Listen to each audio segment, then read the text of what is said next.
Welcome to the Sermon B-Side Podcast, a podcast of Liberti Church in the Harrisburg region of central Pennsylvania. Sermon B-Side is designed to be a resource to answer your questions and to go deeper into the conversation started by each week's sermon. Good morning and welcome to another episode of the Liberti B-Side Podcast. I'm your host, Jenna Wright, and join with me today is the one, the only Matt Laloyan. Matt, how are you feeling today after rebuking our country's favorite fall pastime, football? Yes.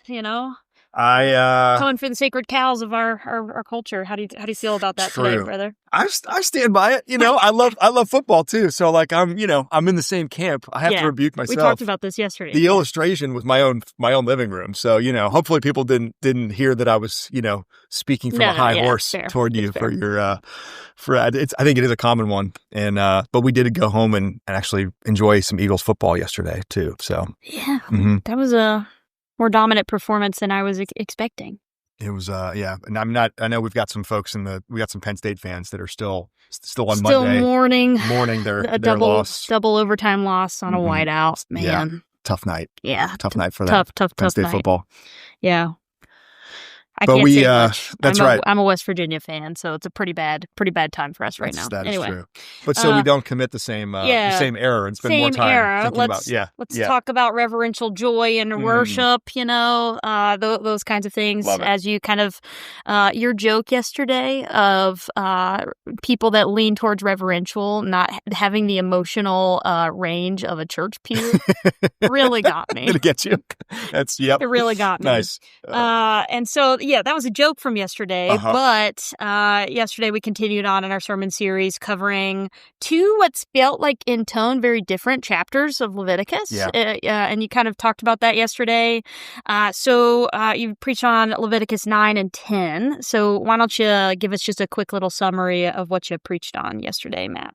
Yeah, and more, like I've read Leviticus a number of times before in my life, but in reading it and preparing for this series, I think what stood out to me more than it ever had before is how much continuity there is between chapters 9 and 10, that it is the same day, and that even that same phrase from verse 24 of chapter 9 and verse 2 of chapter 10 about fire coming out from before the Lord. Yeah, it's that connecting point. Yeah. Is this, and they're only a few verses apart. Yeah. And chapters and verses were added much later than the original was written. So I think that just stood out to say these chapters actually have a lot to say to go together. Yeah.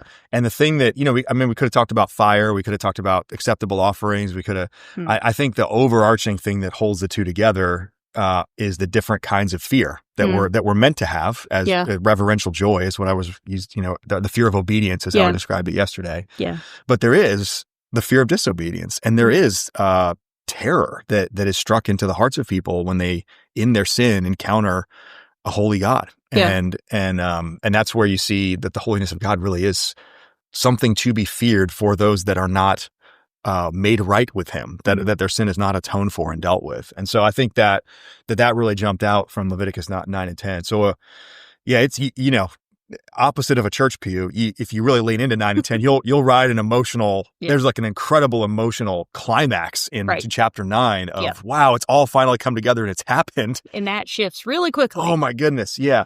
And people actually scholars compare it to like the Garden of Eden. And the Garden of Eden, we have less of a sense of time, of like how long passed between the creation being complete and the fall. Yeah. But there is a sense, at least in how it's read, in the literary form of Genesis 2 to Genesis 3, that it's like pretty quickly you go from this page to that page and everything that's good and complete and the way it should be is now very, very wrong. It's gone horribly wrong. Yeah. So there's a parallel there too. Interesting. Okay. So that's what you preached on yesterday, this kind of recapturing of holy fear in both senses of the idea of having the fear of the Lord. So as we think about being people that are not just doers of the word, but hearers of the word, but doers of the word, let me say it correctly, as we go into our Bible studies discussions this week, my head goes to that question of reverential joy in worship, which is, I believe, question number 2. Yeah. And really that idea of leaning toward, like, thinking that these things are at odds with each other. Do you feel like that's a good place for our Bible study discussions to lean into? And if so, what are your suggestions there for our Bible studies this week, Matt? Yeah, I really do think you'll want to probably run past chapter 9 and right to chapter 10 because it's the more provoking kind of instance of this this instant fatal judgment that happens to Nadab and Abihu. Right. I understand why you'd want to run to that. Yeah, but that's to your point, Jenna. I think that's a good encouragement to stay in chapter 9 for a little bit and talk about because this is really what it's been building to for so long, and it's a shame that it so fast goes bad with Nadab and Abihu. But that's also instructive. It's instructive. It is instructive, and it does magnify how incredible it is when God has accepted them and their offering. Yeah. So it's I think to lean into what does it look like, and this is the reality is that we are accepted by God in Jesus, and we have the presence of God with us by His Spirit, and so that the same things that were true here, and of course in a different way, in a fulfilled kind of way, are true for us. We have God's presence, we have God's acceptance, and so we should be people of reverential joy. And I kind of hinted at this yesterday. Well, it's a lifestyle. And it works its way out like a lifestyle of obedience. Yeah. And we'll get into that even this next Sunday.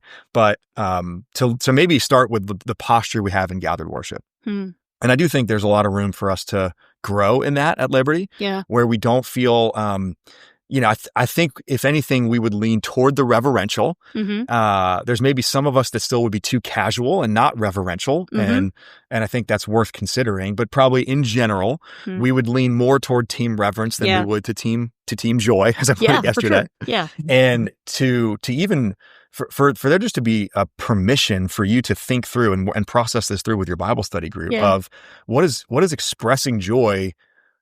How does that actually magnify our reverence too? There's a reverential way to do that. Yeah. So anyway, I think that's a good place to go. Yeah. I loved the thought that you posited yesterday. Like if the only places that we shout are, at a football game or at a concert or at these other kind of acceptable venues, we've lost the plot. Yeah. And I think that's just a really thought-provoking question that we can ask ourselves, why do we feel like reverence and joy in our worship are at odds with each other? And really wrestling with that question, I think helps us understand, like why have we pitted these things against each other when clearly we see that like in community, this is something that actually fits and goes together. So that's right. I think that's really helpful. Some of these other questions for Bible studies, we've got some good listener questions and I think we're going to start getting into some of these other questions. So as you flesh this out a little bit more, as you said, skipping into chapter 10, more of like, what are the implications for us and, what we see in the consuming fire of the Lord, and losing, what was it? A quarter of the priests? What 40%, 40%. Two out of 5. So it's a pretty rough loss of priests in an instant. So we're going to get there into some listener questions in a second. So that's Bible studies for the week. So let's talk some listener questions. So this first question is kind of a question of like, hey, did this sacrificial system carry over into Jesus's day? So when Jesus was alive, were the priests still following the exact sacrifices and processes being defined in these first chapters of Leviticus? Or over time, had they added unnecessary rules or removed important steps from what God had commanded? Let's just start there with that question, Nat. It's a great question, and I'll have to just start by saying I am very not well versed in the details of like the first century practice of Judaism and specifically what was happening there. Right. I'm imagining that there's some pretty good scholarship on this that I just have not ever myself personally dived into, so I don't want to give an answer that actually is uneducated and just kind of my guess. But I mean, all to say that their sacrificial system in some form was still being practiced. Yeah. The sacrificial system was, of course, disrupted when the tabernacle, the Israelites had that as they wandered through the wilderness for 40 years. They had that as they moved into the promised land and during the period of the judges, all the way through King David. There's still the tabernacle in place when King David was the king. And David actually was the one who initiated the idea to build a temple, but was not permitted to by God because he had shed too much blood. That was the reason. He was a man of war. And so God had said his son will do it. That's Solomon. And Solomon did build the temple. And that's kind of the fulfillment of the tabernacle. It now has a permanent presence in Jerusalem. That temple was destroyed by the Babylonians about 400 and change years later. And the second temple was rebuilt by Herod in Jesus' day, just before Jesus' earthly ministry. Yeah. So there was a second temple. There were sacrifices being practiced, and we see even in Jesus' ministry, his ministry touches it on a couple occasions, like when he cleanses the temple. Yeah, flipping tables. The temple. There's an instance where people are asking about the sin of some Galileans. Did they do something horrible because their death was particularly atrocious? Their blood got mingled with the sacrifices, is what Jesus says. And Jesus is saying, like, is it because they sinned in a more grievous way that this happened to them? So Herod was actually a terrible leader, but the backdrop of Jesus's comments there let us know that the sacrificial system in some form was still happening and being practiced. Yeah. But in terms of the details and how closely they were sticking to Leviticus, we don't have a lot on that from the Bible itself. Yeah, and in today's day, the sacrificial system though isn't necessarily being used to a certain degree. So the question of like when that all ceased, I don't think we can really answer that question with an exact date time. That second temple got destroyed in AD 70 by the Romans. Yeah. And so that again put this giant stop to the sacrificial system. There was no longer a place to do it. I would love to, that's something for me that I would love to really dive in deeper at some point, is to know how Jewish folks in particular how that practice has kind of evolved then from the end of temple sacrifices and what that even going forward looks like, how they understand that even today. Yeah, there is like a whole movement right now within Israel of like trying to resurrect almost a tabernacle type structure to restore the sacrificial system, but I'm not really sure where the timing of all of that is right now. But I do know that there's rumblings of that happening out there. But so they asked a sub-question here. So if the sacrificial system was still going in some way, but it sounds like at least it was like a partial version of what we see here in Leviticus, does that mean that the sacrifices being offered in Jesus' time would have been no longer acceptable or viable in God's eyes, is the word that they use? Any thoughts there? That's a great question. The condemnation that comes through Jesus in his earthly ministry is about how the leaders have added things to the commands of God. They're teaching as commands, like the traditions of men. So like that's a rebuke.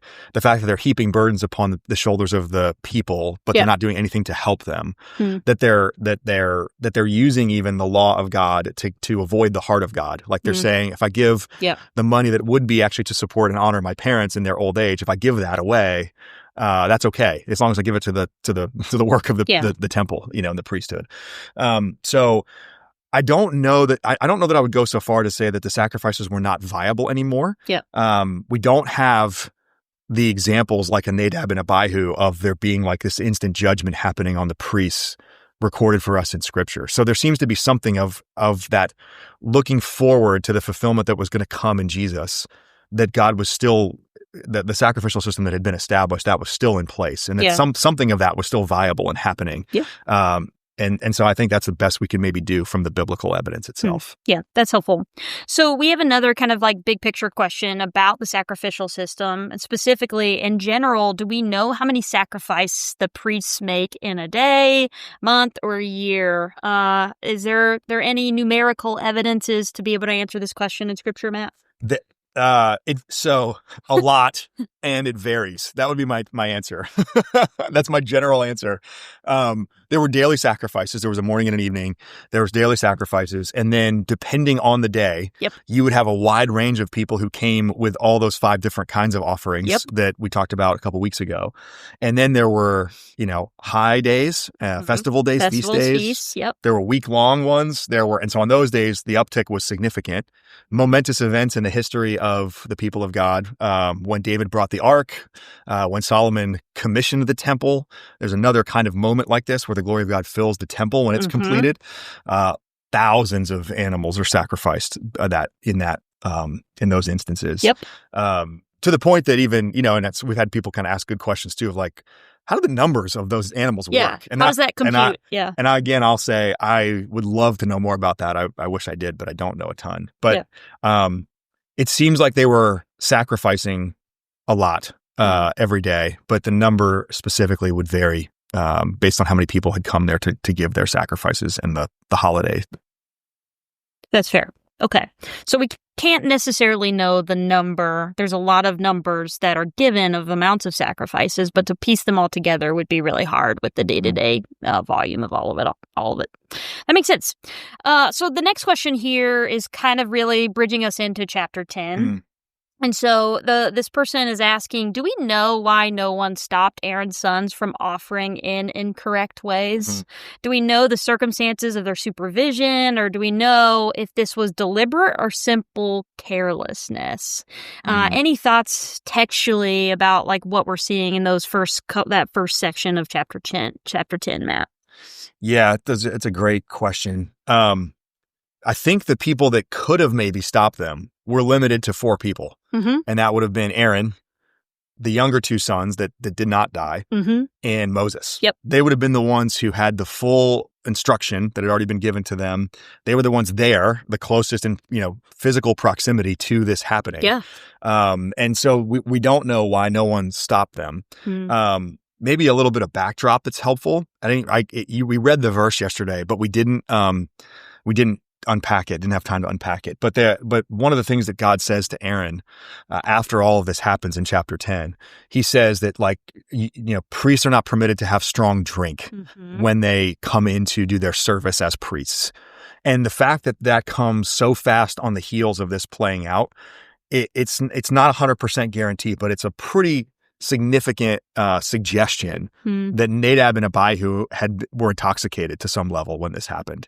And here, before you judge them fully for that, it of course was bad. They did the wrong thing. But the reason that they were probably intoxicated was because, if you remember back to what we read in chapter 9, all the offerings that were being offered included peace offerings, or what we called fellowship offerings, which were the ones where, a small portion was burned, but the rest of the meat came back to the people. And so this was a feast day. Like, you can imagine the scenario after they offer all those things, and Aaron blesses the people, Moses and Aaron go in, they come back out, they bless the people, the glory of God appears, the fire, after that fire consumed those offerings in chapter 9, it's a feast day. It's a party, people are eating and drinking.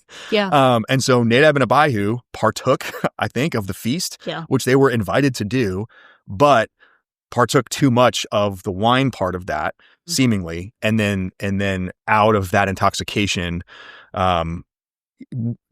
deliberately. I think that to this person's question, was it deliberate or was it carelessness? I would say it was utter disregard, is kind of the phrase I used yesterday. Utter disregard for God's commands. And being the fact that it was so close on the heels of their ordination and all the instruction, it seems to be deliberate. Like, hey, what we're going to do, this is maybe they even got caught up in the moment. It's an amazing day. We're going to enter the Holy of Holies. We're going to go in. And nope, they're not going to. They're not going to. Yeah, that's helpful. And so, okay, so our next question is kind of now looking at the end of chapter 10 that we really didn't get into a ton yesterday. Like you gave nods to it, but they're basically asking what's going on between Moses and Aaron in this exchange that we see at the end of chapter 10, verse 16 onwards, with the goat of sin offering. It seems like Moses and Aaron have a disagreement on what the proper administration of God's law is here. Can you maybe give us a little glimpse as to what's going on in chapter 10 there, Matt? Yeah, I love that somebody asked this, because we didn't get to touch on the end of chapter 10. There's another episode after all of the Nadab and Abihu. Oh, I was like, we're doing another episode? No, sorry. No. In Leviticus 10. In Leviticus 10. Not today. That's right. And it almost is like, oh gosh, Aaron and his other 2 sons just did something that they shouldn't have done, and are they about to die? Right. And it's about this sin offering, what we called a couple weeks ago the purification offering. The purification offering, there were 2 different ways that could be applied. It could be used for individuals, it could be used for the whole community. And then as the sacrifice was being carried out, depending on what you did with the blood of the sacrifice, that determined what you were to do with the rest of the animal. Yeah, what the administration of the fullness of the offering was. Correct. Yeah. So 2 valid ways to exercise. One way to exercise that sin or purification offering was to take the blood, some of the blood of the animal, into the tabernacle, into that first part of the tabernacle. And if you did that, then what you needed to do with the body of the animal was take it outside the camp and burn it up. if you kept the blood of that sin or purification offering and sprinkled it or threw it against the side of the altar and just kept it on the altar, didn't bring any of the blood into the tabernacle, then a portion of that meat was actually to be given to the priests, and they were to eat it. So depending on what you did with the blood influenced what you did with the rest of the animal. And so what happens at the end of Leviticus 10 is there's a purification offering. Mm-hmm. The blood is not taken inside the tabernacle. I can imagine they did not want to take it near the tabernacle what they saw happen. They were probably a little shell-shocked. They were probably, I no doubt they were. It honestly sounds like both Moses and Aaron are shell-shocked in this moment. Yep. And are trying to follow the law. Yes. But have a different perception of what the following of the law is. That's exactly right. So they don't take the blood into the tabernacle. They use it on the altar. So what they're supposed to do with it is eat a portion of it. Keep some of the meat. The priests are supposed to eat some of it. What they did instead was let the whole thing burn up. And so that's where this disagreement plays out. And Moses has this another horrific moment of oh gosh, what did you do? You did it wrong, and you're going to maybe get judged for that. But as they talk through it, and there's a lot more maybe to dive into, but it seems that Aaron wasn't confident that he was thinking maybe I and my other two sons need some more kind of atonement given for us first. So we probably shouldn't take this purification offering and eat this one. We probably need to offer it fully. Yeah. So I guess maybe to summarize all of that is to say, it seems really evident from the second half of Leviticus 10 that Aaron is very intently trying to follow the commands of God and the sacrificial system that he's laid out. Yeah. Very different from Nadab and Abihu, who were disregarding it. Aaron is trying. And so even if the application, Moses is nope, this was the wrong one, that there's a different response from God. Yeah. When Moses and Aaron are trying to figure this out as it's playing out on day one. Yeah. Versus what Nadab and Abihu did and the high-handed deliberateness of their action. Yeah. I also think it's interesting because I think you see a good heart of the high priest here to say, my sin, my complicitness in this responsibility probably needed to be paid for with this sacrifice too. Yes. That I think that's a really good impulse even to see from your high priest in kind of the first day of administering all of these things before the Lord. Yep. And that says something about the character of Aaron here that's really interesting. There's the character of Aaron and there's the character of God where, if we get this impression from Nadab and Abihu's death that God is just waiting for us to step out of line so he can just bring the fire. That's a good point. That he's not. He's got it. That's not the heart of God. Now he's holy, and his holiness consumes sin. Right. And so we need to be more freaked out by our disobedience. We need to take that seriously. We need to take it very seriously. And that's where we should be really fearful about the willful, intentional, persistent sin when we know better and we're I don't care. I'm doing it anyway. Okay. But that's different than God's response to the things that we in our efforts to follow him, we still sin. We still make mistakes. We still do it the wrong way and we do know better sometimes. Yeah. But it's that the heart level posture of that is an important factor. Really matters. Yeah. And that's a good kind of transition for us because our next question is, did Aaron's sons know the consequences of their improper action? And was being struck dead an expected possibility by anyone who interacted closely with God's Spirit? I think they would have had a category for it. Yeah. Because actually Nadab and Abihu, this is an interesting part too. They were with Moses and Aaron and the 70 elders of Israel that were invited part of the way up Mount Sinai. So Moses is the only one that got to go all the way up. Yep.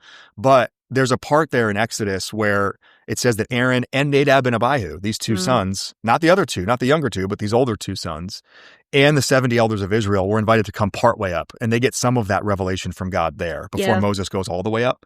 So yes, I think in that whole instance, when Moses is up on Mount Sinai, the clear parameters are no one comes near the glory of God but Moses, because if they do, they die.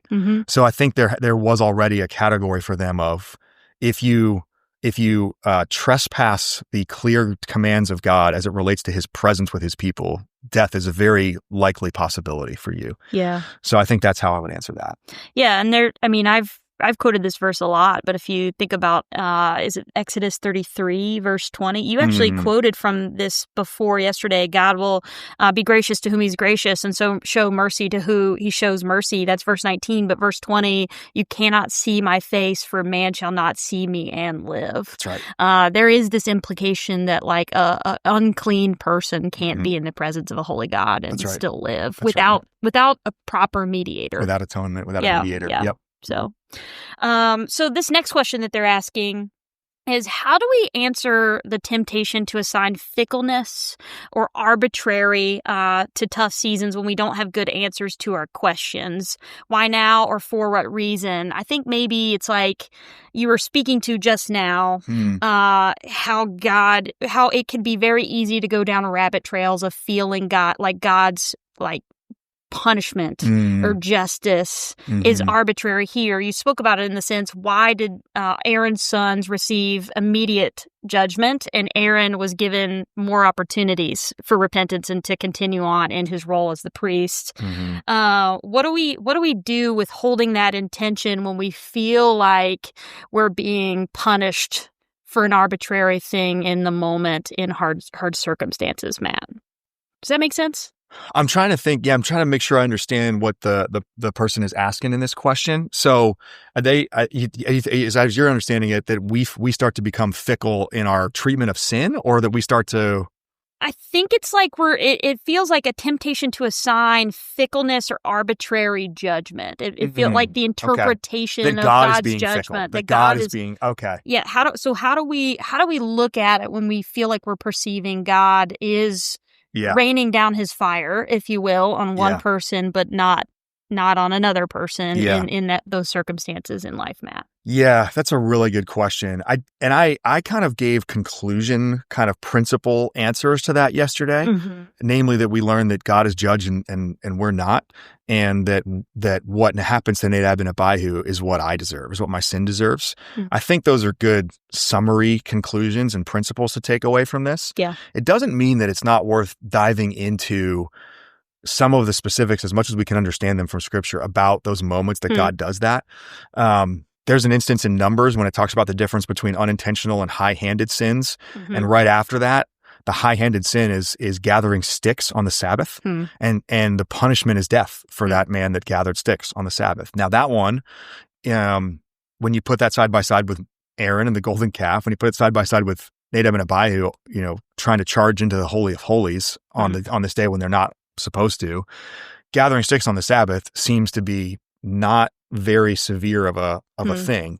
Yeah. And yet it's actually written right after this part about being high-handed, and it seems very evident that like that individual, we don't know a name or anything about that individual, but he high-handedly, intentionally knew that he was not supposed to do that and went out and did that. So it's not, I think, and even our Bible reading plan, we've been in Ezekiel. We were just in Ezekiel 18 a couple days ago.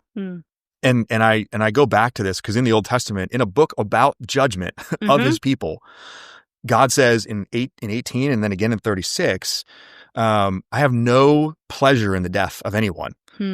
I have no pleasure in the death of anyone. That the heart of God is not to put anyone to death. Like there's something about his justice and holiness that demands that. Yeah.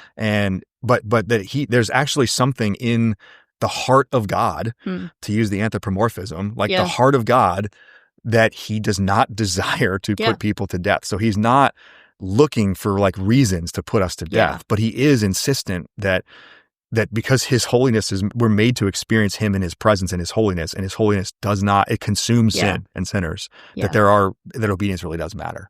So I guess I would lean into these moments when those judgments, the fatal instant judgments, happen in Scripture, and try to understand as much as we can from the text why that happened. Yeah. And why maybe that is a moment that God did choose as the judge to exercise that kind of judgment. And you talked about yesterday that allowing that to be a reflexive moment back onto us to remind us how serious our sin really is. That's right. And I think that's a really good instructive thing where it's like we're trying to shift blame in those moments rather than allowing those moments to penetrate our hearts and make us uncomfortable and really do that revealing work of maybe I've overlooked the seriousness of this and maybe I haven't felt this urgency in a while. That tension can be very good, but it also can be really hard to carry. So our last question here is, does holiness require stoicism? So I think this is coming from your kind of commenting on Aaron and his 2 remaining sons not being commanded to really stay in the tabernacle and not really be a part of the mourning process or burial process, and even just Aaron's reaction shown in the text. So, So stoicism, constant denial of emotion. Does this fall under spiritual fruit or self-control? So any thoughts there? Does a holy response require stoicism, Matt? I would say definitively no. Yeah. I would say definitively holiness requires engaging emotionally in the range of emotions that work, like in the fruit of the Spirit, are character traits, but they were like love is a choice, but it's also an emotion. Joy. Like a lot of the fruit of the Spirit, which is even like the way that Paul is writing about in Galatians, which fleshes out some of what the holy life and the character of a holy life looks like. So I would say that holiness does not require stoicism. I'd say quite the opposite. And there really is something unique about Aaron and his other 2 sons in this moment, where when he keeps his peace and stays silent, and then when they're not permitted, first of all, that what they're being prohibited from is from the public mourning rituals of like letting their hair hang loose, tearing their clothes. That was a physical, mourning rite that would be very common. But if you think about that, Aaron in this moment has not only the oil of consecration on his head, he has all those high priestly garments on, and his sons have their priestly garments on. They're not high priests, but they have priestly garments on. To tear priestly garments when you've been consecrated, like they're in a ritual state of holiness. To take on then the rituals of public mourning would not make them, like, mourning does not make you unholy, but it does make you common and not holy. Those 3 categories in the book of Leviticus instead of 2. There's within the common, there's clean and unclean. You would be clean but common if you're mourning in the appropriate way. But they're not common right now. They're holy right now. They're in that state of holiness. And so there's a unique thing to who they are and in this role that we need to see as the uniqueness of, and not project it into like the broader principle. Yeah. So you even spoke to this, that Aaron and his 2 sons have a unique role in the sacrificial system as the priests here in this holy state. So the listener is asking, to Jordan's point last week, we are now on this side of things through the lens of Christ. We're a kingdom of priests, right? So their question is, since we're called priests, should Christians at large learn something from Aaron's response here? Or is this like no, this is very instructive, considering their major role as mediator between God and Israel here in this context, Matt? Yeah, that's a really, I think there is something to learn from it, but maybe not what's the most obvious thing. Like if what we're reading there is Aaron kept his peace and remained silent, I don't think what we're supposed to take from that is that when we experience tragedy around us, that silence is the appropriate response, that self-control or stoicism is I think it's completely appropriate to, I think what's really instructive for me is like Jesus, who is the perfect and great high priest, does not respond with stoicism when Lazarus dies. Right. He gets angry. He weeps, he's very emotive, observably so, so that people that witnessed it, right, the eyewitnesses wrote it down for us. John chapter 11. So I think if that's what we're tempted to take away from Aaron's response, I think the right thing to take away from Aaron's response, to whatever extent his keeping his peace in that moment, is processing like, I deserve that. God is judge and I am not. And even what is it Isaiah? I'm drawing a blank on the reference, but where it says like, you are God in heaven and I'm here on earth, so I'm going to let my words be few. That there's something where in those moments when we don't understand God, we can cry out to him. We're invited to, and especially through the Psalms, to cry out to him. But there's also a moment where silence actually is the right response. And silence before God when we don't understand his judgments, and just to say, you're God, I'm not, I'm going to let my words be few, but I am pleading with you to help me know who you are, to help me understand what I'm supposed to do here in response to it. Yeah. So I do think there is something that's good and instructive in that sense. But as far as like an emotional response to tragedy, I would not see that. Yeah. And I think that would be weird in context of like reading chapter 9 and 10 together. Even if we just talked about communally, there's this reverential joy. So it's not devoid of emotion. You know what I'm saying? Like that to in any stretch of the imagination, but there's like this unique responsiveness from Aaron that does feel very contemplative, that can be good. And I think you see that play out even in what we talked about before in the discussion between him and Moses at the end of the chapter, of like him trying to like in real time process the law through that lens of your God, I'm not. I have sinned, and I shouldn't eat this today, you know, that like plays out in the verse. And I think there's times for that, but that shouldn't be prescriptive for us to, you know, not show up with tears when tears are required. That's you know what I mean? Well said. So, yeah. Okay. Well, so we've talked about Bible studies. We've talked about all of our listener questions. Matt, is there, I mean, it feels like you really were only able to read a couple portions of 9 and 10 yesterday. Is there any closing thoughts or anything you left on the chopping block that you just have final thoughts about chapters 9 and 10 for our people this week? I mean, so much, the whole second half of chapter 10, and there was a lot that I left there, but I would say, just as you go to Bible studies, I think what we said earlier about reverential joy, that's a great place to start. The rhythm of grace we pulled in this week is about relational discipleship. And part of being resensitized to sin, to God's holiness, to the danger of disobedience, the waking up that I was imploring, you know, and I need this in my own heart, but in our people, of if we're treating our sin casually, if we're, what Bob said before the table yesterday, I thought was really good. Like if you're coming up here just planning to go right back to whatever you're doing that you know is contrary to God's will, don't do it. Don't do it. And I think the way that really gets worked, like I can say whatever I want, you know, on Sunday from the pulpit, it doesn't actually matter unless we work it out into our lives. And the relational discipleship piece of like where you're actually known by other people, where you're willing to take the risk and say, hey, this part of my life is actually out of line, or inconsistent with God's design. Or as we get to know each other, where someone else observes that about me and takes the risk to go, can we have a conversation sometime about something I've noticed? Man, those are hard and awkward, and we don't always respond well when somebody brings that up. But if we can do it with this lens of like, let's help each other be holy. Let's help each other pursue holiness. And because we love each other, because we want the right kind of fear of God. We want the reverential joy in our community. We don't want the terror. And if that's the heart of it, I just would say that's a great place to also get to in your Bible study group this week, is that in the relational discipleship sense, how do we help each other fear God in the right way? Can I ask a practical question there? Please. So we that, just for reference, this is the last question in our sermon application documents, question number 6. And we tried to make that question a little bit more directional. Like, is there one person that you could maybe talk to about something, an inconsistency you're seeing in their life? Or is there one person you can encourage this week of what are they doing well? What fruit are you seeing in their life? My question for you is, how can you know when you're in a relationship with someone whether or not you should say something versus like pray? You know, how do you know, man, when the Spirit is just nagging you that you should be the one that should step in there? It's a great question. And I do think, I think it's really hard to drill down into like a formula.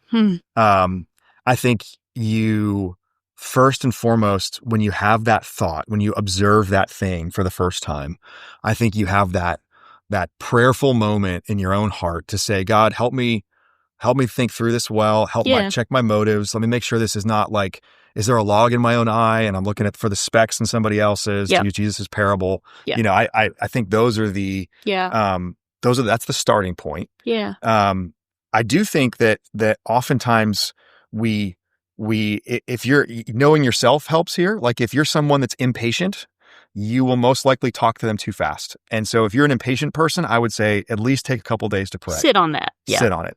If you're someone that is conflict avoidant, reluctant, I would say pray, absolutely, but know that there won't become this magical time where it's perfect, where God to do just it. rolls out a red carpet right to that conversation. Yeah. Like, you're going to have to still be bold. Yeah. So knowing yourself and the way that you're more naturally kind of wired, is helpful, because you're going to know what you're going to still need to step into. I also think there's some wisdom in the praying. Is this just a one-off, really bad day that I'm observing about someone, or is this like a part of a bigger pattern that I'm seeing through being in relationship with this person that I think is a really important question to pray through too, that relates to that timing piece. Even your personality, but also what am I observing isn't in a vacuum. That's right. And we could just be calling someone out on their worst moment of a week, and maybe not a pattern, that doesn't mean it shouldn't still be called out. Sure. But I do think that kind of helps us think about whether it's, something to speak into a little bit more broadly. Well, and just to keep it even on that practical level, I would always start those conversations with some questions. Yeah. And with as much as you can, some genuine curiosity. Like what I'll do often, and just to give you a page from my playbook, is just to say, hey, I noticed this.